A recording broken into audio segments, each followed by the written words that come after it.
Hi everybody, it's Alisamurray here in the Sweet Life Kitchen hanging out with Carl. Thank you. How's it going? Two chef shows, sharing what we know, and guess what we're making today? Snails, escargot. We're making snails. You know what? We were thinking about what we were going to do for y'all, and I wanted to do something like the old nursery rhyme with the little boys, snakes and snails and puppy dog tails. And so I was brushing my teeth, and I quickly texted Carl and I said, you know what? We've got steak, we've got snails. Let's get some fingerling potatoes so that it look like puppy dog tails. And so we're making all kinds of fun stuff. We're going to intertwine all those episodes so that people can see the different ones. We went to the garden, made the chimichurri sauce for the steaks. We got the bang bang cauliflower as a part of this series as well, from the garden as well. So anyway, today we're going to be making the escargot, and a lot of people get intimidated. They do. And it's a snail. You know, you grow up, you see the little snails, like, it's slimy, it's nasty, but they're really good. They're really good, and they're really easy to make. I mean, you can't go wrong with butter and garlic. I mean, like when you've got butter and garlic. Like we talked about before. I know, we talk about that. You put almost bacon. butter and garlic, bacon on anything, and it's like it's a delicacy. Yeah, right? I mean, you can't mess it up. So a take from what I normally do. Normally, I actually do them in these little containers that you can pick up that are meant for escargot, and this is actually how they serve them to you, usually at the restaurant. And there's one snail per little container with a little bit of garlic minced and some butter and a little puff pastry on top. And so you can do it with these if you've got them at home, but because we're serving both of our families every time that we make an episode for y'all, I wanted to make sure we had enough for everybody to take home and to have. So I've taken the liberty of choosing to make these today in these little tins, and these are the tins that actually are like little donuts. So when you pour your batter in, you can make like little donuts.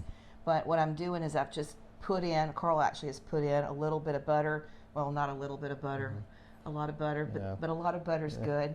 And we're gonna put the snails in there, and then I'm going to cut these squares, and we're going to lay them on top. I'm going to brush them with some olive oil so that they puff up and are really pretty and brown and pretty golden.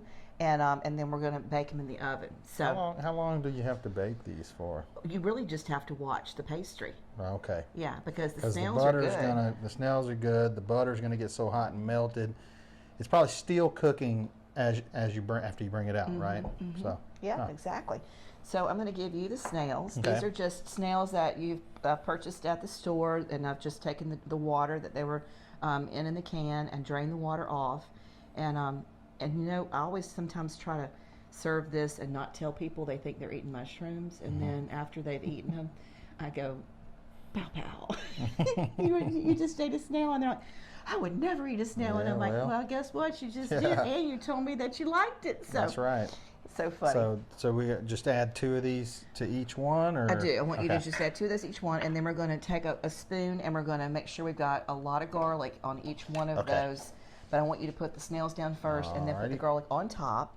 And then meanwhile, over here, I'm going to cut squares to go. Now this is a puff pastry, and I don't recommend you try to make this. This is just too difficult to try to make. It's just much easier for you to just buy it from the store. Oh, try to make the puff pastry itself, right? I don't think we need to do that. We will be showing you how to make homemade pasta. And I'm looking forward to that recipe, those recipes that we're going to make from that, all kinds of homemade pastas. Yeah, I'm always interested in that. Now let's see, how many do you have in that? How many squares do you need me to cut? 12. Okay, so... Are you going to do one for each individual snail, or are you going to cover the actual... I'm going to cover the holes. All right, so 12. 12 of them. So I've got 3 here, so I need to cut like this. And then again like this.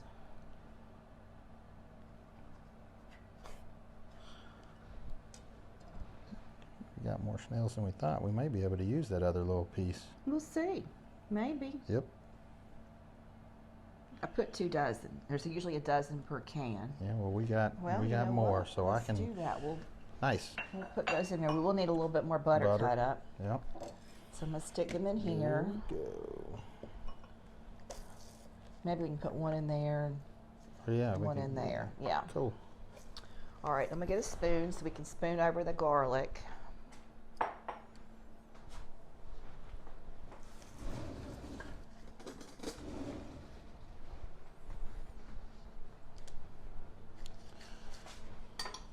guess I've ever really just. And this is minced garlic. There's no rocket science to that. That's another one of those things like she was talking about the puff pastries. Yeah, just get the minced garlic. You know, I make homemade salsas and a lot of other things that I use garlic in, and you know, I used to do it. Just go get my garlic and cut it up and smash it up and everything else, you know, and man, that minced garlic is the way to go. So easy. They do that the hard work for you. It's like having a sous chef, I guess, right? Mm-hmm. You got the sous chef. Why not just go ahead and buy the puff pastries, buy the minced garlic? I'm going to get a little bit more minced garlic, Carl, because I need just a little bit more of that. Whoop, let me try to go grab that. Okay. Put that in here.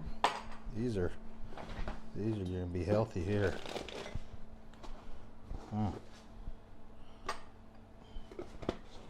don't guess I've ever really just looked at snails, but they have a interesting look.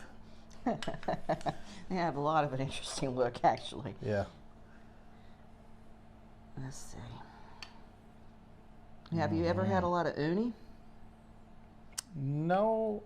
The sea no, urchin? I haven't. I love uni. It looks very strange, too. I still haven't convinced Uncle B to try that.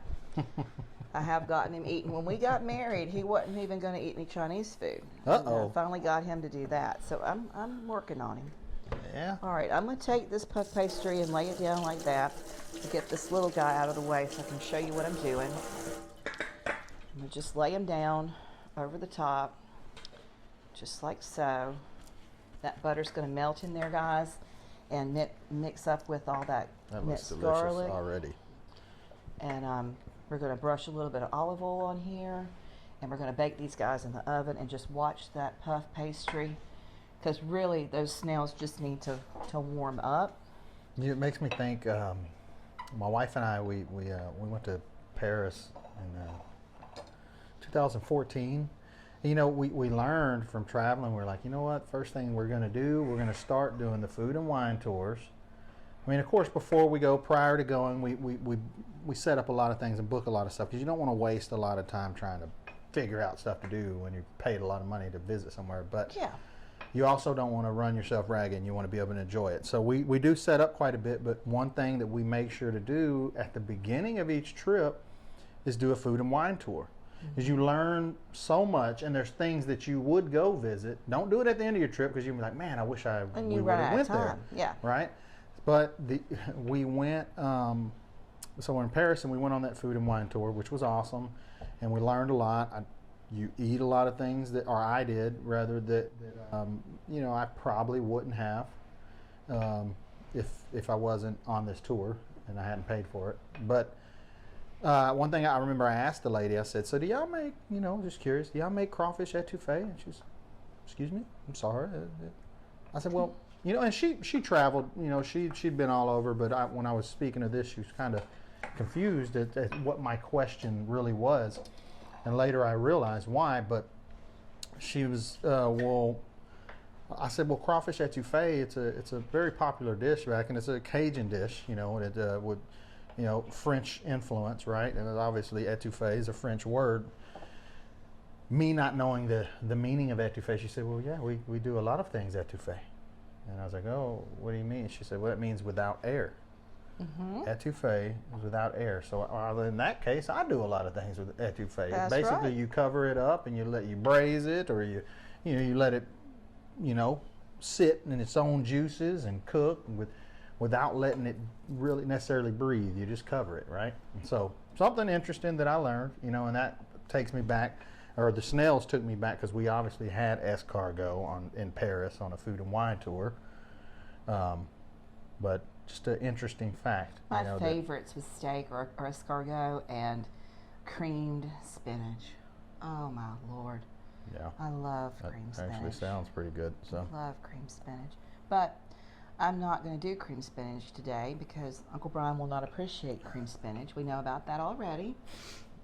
Last week when we did our episodes, we were working on stuff, and that husband of mine came downstairs and took one look at what we had done and he did not eat one thing that we had made. Carl started laughing. He's laughing right now, but he started laughing because he saw Uncle Brian's face, and he said, "That man's not eating what we just fixed." And I said, "No, he's not. He's probably going to eat macaroni and cheese that he can find in the cupboard, because we spent all afternoon making some gorgeous dishes, and that man came downstairs and looked at our food like it was just not even." He wasn't very happy. He wasn't excited, I can tell you that. Crazy. It was funny for me. I know it's funny for you. It's not funny for me, though, because I have to do it all day long, all the time. Anyway, right. So I'm going to stick these snails in the oven for about, I'm going to say 20 minutes. I'm really going to keep a good watch on it. Yeah. And then as soon as they get puffed up and the pastries are all cooked and done and golden brown, then I'm going to pull them out and I'll show them to you, and then we'll be done with this, and we'll show you how to do it. So this has been really fun. Yeah, it has. It can be very intimidating, though. I've had a lot of people say, "Ooh, I don't want to try to do that at home," but it's really, I hope that we can show you it's very simple. And if you like trying new things or different things, maybe you've had it, but for those that haven't, I mean, it's something that you can do, and you've seen how simple this really was. Yeah. It was kind of neat. I'm glad we did it, because I'll try it at the house. Yeah. All right, so I'm going to go stick it in the oven, and we'll be right back. See you in a minute. Hi, everybody. Those snails are done. They smell done. They They smell are good. just beautiful. The pastry's all puffed up, and it's just so beautiful with the garlic and the butter. I'm excited. I'm going to go pull them out of the oven. Look at this, Carl.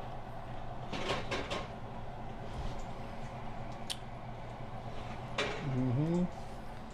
Look at this, guys. Aren't they beautiful? They are so lovely. Anybody that wants to learn how to make escargot, and there's William, he loves it too. Mm-hmm. I've got a beautiful cat that loves snails. William's very cultured. Okay. He knows. And then there's that little pan that we showed you how you usually get them in the restaurant, and that's really lovely too. However, when you're feeding a bunch of people, this is a better way to go. A couple of snails per pod, I say.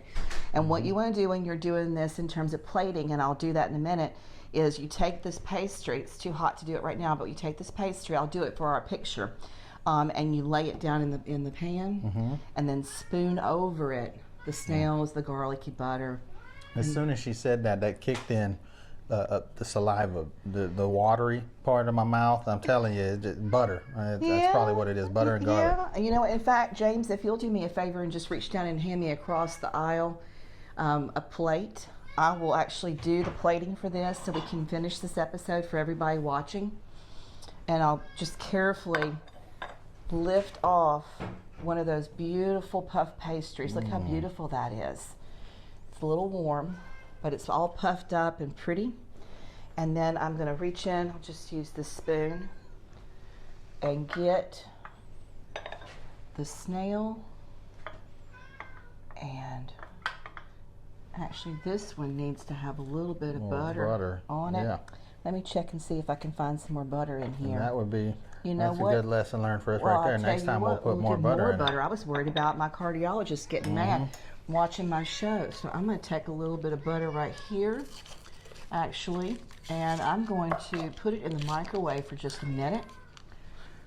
And Carl's already provided me with a lot of butter. He's planning on buttering up every single one of these. We got a bunch of it.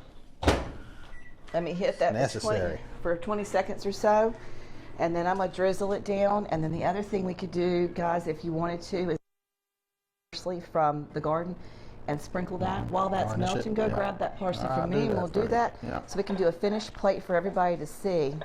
Yeah, so we did, as you saw, probably just a little slice of butter, and the garlic is all wonderful in there, and the snails are all cooked, but you do need to get some melted butter to finish this off for plating. Lesson learned. All right, so warm melted butter, and we will do this. We will take this butter, it's still a little bit solid in there, but take this melted butter and drizzle that all over those snails. And some fresh garlic in there too. It's all a little bit of the extra garlic minced is on there as well.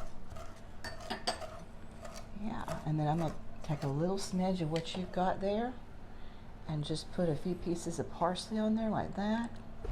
Now look at that, guys. Isn't that beautiful? Looks delicious. Really, really beautiful. This would be a great dish to serve as a small appetizer before you're having maybe a full 5-course meal. This would be a really great first course. So. That's another yummy goodness plate right there. Yeah, it sure is. And elegant too, and really to impress your friends, because not very many people think about making snails. We're like, what are we having today? Have a little escargot.